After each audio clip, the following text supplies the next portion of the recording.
Turkey के Istanbul में एक नाइट क्लब में 2 लोगों ने अंधाधुंध फायरिंग की, जिसमें 35 लोगों की मौत हो गई और 40 लोग घायल हो गए। मौके पर कई एम्बुलेंस मौजूद हैं। नाइट क्लब के अंदर 800 लोग मौजूद थे। बाकी लोगों को बाहर निकाला जा रहा है। दोनों हमलावर सेंटा क्लॉज की ड्रेस में थे। अभी भी नाइट क्लब में एक हमलावर के होने की खबर है।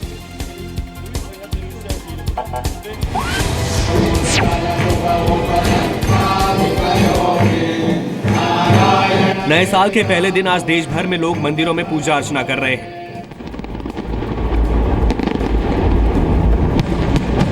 इससे पहले रात के 12 बजते ही दुनिया भर में नए साल के जश्न की शुरुआत हो गई।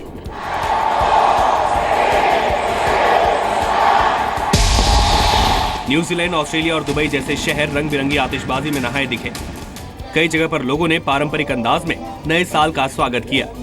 वहीं दिल्ली, मुंबई समेत देश भर के शहरों में लोग नए साल की मस्ती में झूमते और 2017 का वेलकम करते दिखे। नए साल के पहले दिन आपकी जिंदगी से जुड़ी कई अहम चीजों में बदलाव होने जा रहा है। आज से पूरे देश में इमरजेंसी सेवाओं का एक ही नंबर 112 होगा। पुलिस, एम्बुलेंस और फायर डिपार्टमेंट जैसी सेवाओं के लिए आपको 112 डायल करना होगा। आज से आप एटीएम से एक दिन में 2500 रुपए की बजाय 4500 रुपए निकाल सकेंगे। इसके अलावा दिल्ली एनसीआर में आज से डिस्पोजेबल प्लास्टिक के इस्तेमाल पर बैन होगा। दिल्ली मेट्रो के 10 स्टेशन भी आज से कैशलेस होने जा रहे हैं। वहीं आज से IRCTC की वेबसाइट से टिकट बुक कराने वालों को टिकट की कीमत के साथ सर्विस टैक्स फिर से देना होगा। जबकि रेलवे आज से खाली बर्थ के किराए में 10% की छूट देने की शुरुआत करेगी। खाली बर्थ पर किराए में छूट रिजर्वेशन चार्ट फाइनल होने के बाद ही दी जाएगी। समाजवादी पार्टी में कई दिनों से चली आ रही उठापटक थमने के बाद आज लखनऊ में पार्टी का राष्ट्रीय अधिवेशन होगा। हालांकि दिलचस्प बात यह है कि पार्टी के राष्ट्रीय महासचिव प्रोफेसर रामगोपाल यादव ने जो राष्ट्रीय अधिवेशन बुलाया था और जिसको लेकर उनके खिलाफ कार्रवाई हुई थी, वो टलेगा नहीं। ऐसा माना जा रहा है कि पार्टी की विरासत आधिकारिक तौर पर अखिलेश यादव को सौंपी जा सकती है और उनके समर्थन में कुछ प्रस्ताव भी पारित कराए जा सकते हैं। सीएम अखिलेश यादव ने कहा है कि वो साजिश रचने वालों को इस अधिवेशन में बेनकाब करेंगे, जबकि रामगोपाल यादव ने कहा कि अधिवेशन में जो फैसला लिया जाएगा वो सभी को मान्य होगा। हमारा सम्मेलन हो रहा है विधिवत, पहले की तरह सम्मेलन होगा और सम्मेलन में जो सम्मेलन निर्णय लेना चाहेगा वो निर्णय लेगा। इससे कोई फर्क नहीं पड़ता, इस तरह से ट्वीट करके कोई फर्क नहीं। हालांकि आजम खान ने अधिवेशन के बारे में पूछे जाने पर चुप्पी साध ली है। कुछ नहीं, अपने रिश्ते हैं, अपनी क्रेडिबिलिटी है, ये तो जानते ही हैं मैं पार्टी के लिए क्या हूँ। इससे पहले मुलायम सिंह के आदेश पर अखिलेश यादव और रामगोपाल यादव का पार्टी से निष्कासन वापस हो गया। अब उम्मीदवारों की नई लिस्ट खुद मुलायम सिंह यादव जारी करेंगे और इस पर फाइनल मुहर पार्टी की संसदीय बोर्ड की बैठक में लगाई जाएगी। तो नेताजी का मुझे आदेश मिला है कि अखिलेश यादव और श्री रामगोपाल जी को तत्काल प्रभाव से अभी बहाल किया जाता है और उनका निष्कासन रद्द किया जाता है। नोटबंदी पर देश के नाम अपने दूसरे संदेश में पीएम मोदी ने कई तोहफे दिए। पीएम ने किसानों, गर्भवती महिलाओं, बुजुर्गों, छोटे कारोबारियों और गरीबों के लिए 5 बड़ी योजनाओं का ऐलान किया। उन्होंने प्रधानमंत्री आवास योजना के तहत शहरों और गाँव में गरीब, लोअर मिडिल क्लास और मिडिल क्लास को सस्ते होम लोन जैसी बड़ी राहत भी दी। प्रधानमंत्री आवास योजना के तहत घर बनाने के लिए 9 लाख रुपए तक के कर्ज पर ब्याज में 4% और 12 लाख रुपए तक के कर्ज पर ब्याज में 3% की छूट मिलेगी। वहीं गर्भवती महिलाओं को अस्पताल में डिलीवरी, टीकाकरण और पौष्टिक आहार के लिए 6,000 रुपए की मदद दी जाएगी। बुजुर्गों को 7.5 लाख रुपए की रकम पर 10 साल के लिए सालाना 8% इंटरेस्ट मिलेगा। छोटे कारोबारियों की क्रेडिट गारंटी 1 करोड़ रुपए से बढ़ाकर 2 करोड़ रुपए की जाएगी। तो वहीं डिस्ट्रिक्ट कोऑपरेटिव बैंक और प्राइमरी सोसाइटी से जिन किसानों ने बुआई के लिए कर्ज लिया था, उस कर्ज के 60 दिन का ब्याज सरकार भरेगी। पीएम ने नोटबंदी के समर्थन के लिए देश के लोगों का शुक्रिया अदा किया तो बेईमानों को फिर चेतावनी दे डाली। कहीं कहीं सरकारी कर्मचारियों ने भी गंभीर अपराध किए हैं, इन्हें बख्शा नहीं जाएगा। देश के नाम पीएम के संदेश पर सरकार और विपक्ष के बीच वार और पलटवार शुरू हो गया है। केंद्रीय मंत्री वेंकैया नायडू का कहना है कि पीएम मोदी ने एक बार फिर साबित कर दिया कि वो गरीबों के मसीहा हैं। By this decision, Prime Minister lived up to the expectation that he is Messiah of the poor. Congress ने इसे निराशाजनक बताते हुए कहा कि नो डेडलाइन सिर्फ हेडलाइन। पीएम मोदी की चाल, चरित्र और चेहरा बन गया है।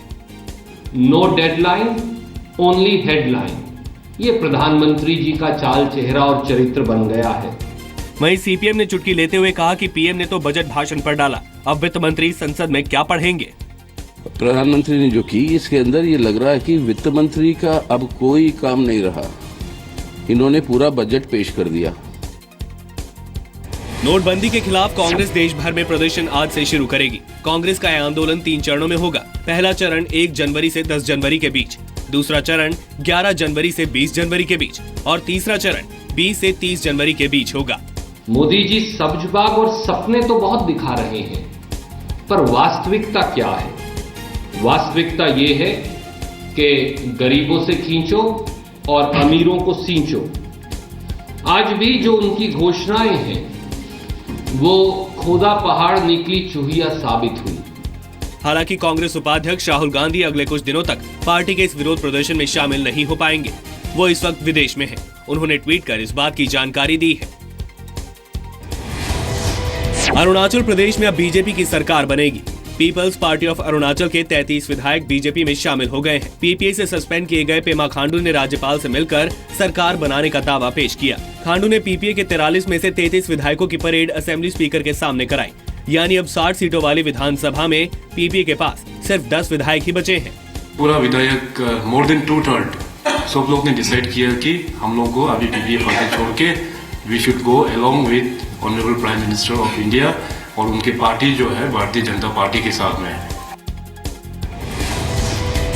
रोज वैली चिटफंड घोटाले में गिरफ्तार किए गए टीएमसी सांसद तापस पाल को 3 दिन की सीबीआई कस्टडी में भेज दिया गया है। तापस पाल को कल भुवनेश्वर के कोर्ट में पेश किया गया था, जहां उनकी जमानत अर्जी को नामंजूर कर दिया गया। पॉल से पूछताछ के बाद उन्हें शुक्रवार को गिरफ्तार कर लिया गया था और उनके घर पर भी छापेमारी की गई थी। इस मामले में पॉल और टीएमसी के एक अन्य सांसद सुदीप बंदोपाध्याय को पूछताछ के लिए मंगलवार को समन जारी किया गया था। अमेरिका ने पाकिस्तान को एक और बड़ा झटका देते हुए मिसाइल कार्यक्रम से जुड़ी 7 कंपनियों पर प्रतिबंध लगा दिया है। राष्ट्रीय सुरक्षा का हवाला देते हुए ओबामा प्रशासन ने कदम उठाया है। अमेरिकी वाणिज्य मंत्रालय के मुताबिक 15 दिसंबर को इन कंपनियों को यूएस एंट्री लिस्ट यानी काली सूची में डाला गया।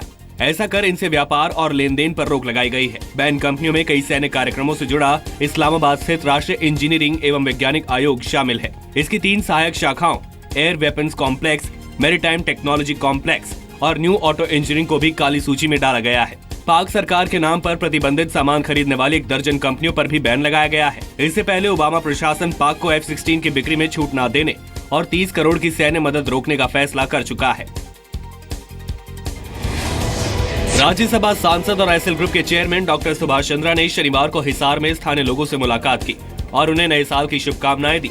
डॉक्टर चंद्रा ने कहा कि वो राजनीति में लोगों की सेवा करने के लिए आए हैं, लेकिन वो कभी भी चुनाव नहीं लड़ेंगे। डॉक्टर चंद्रा के मुताबिक वो खुद चुनाव लड़ने के बजाय किसी ऐसे शख्स को चुनाव मैदान में उतारेंगे जो हिसार का विकास कर सके। एक बार फिर आपको बताता हूँ कि मेरा ऐसा कोई इरादा नहीं है कि मैं आपसे वोट लेने के लिए ये सब काम कर रहा हूँ।